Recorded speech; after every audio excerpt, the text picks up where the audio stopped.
Sirli sandiq. G'iyos Komilov. Qutlug' Nigor xonim o'g'li bilan suhbatda so'rab qoldi. Zahiriddin, sizga bir jumboq aytsam topasizmi?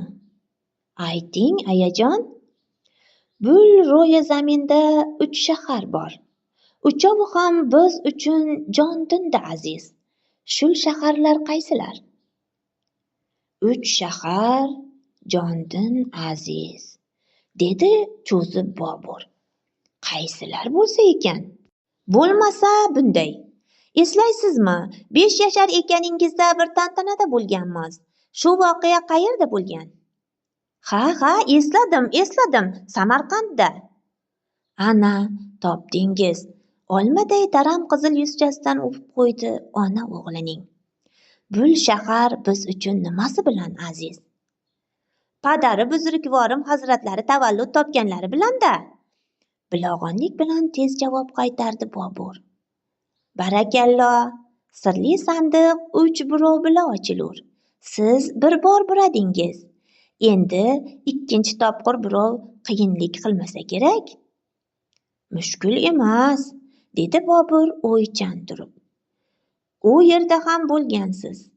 Jannat monand yurt, kamoni Chochi, Toshkent. To'g'ri-ya, ayajon? Ul yer sizning muborak yurtingiz, aziz ona. Bo'yini cho'zib, onasining yonog'idan o'pib qo'ydi Bobur.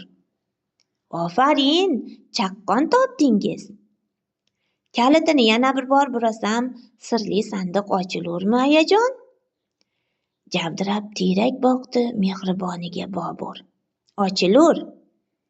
Unday bo'lsa, 3-chi shahar bu Andijon. Balli, bul makonda qantak o'rikning donasi siz tug'ilgansiz. Ona dilbandini bag'riga bosib, yuz-ko'zlaridan o'pdi. Ana, sirli sandiq ham jaranglab ochildi. U yerda nima bor ekan-a, ayajonim? Ona jilmayib javob berdi. Hazrat otangiz, men va sizning baxtimiz.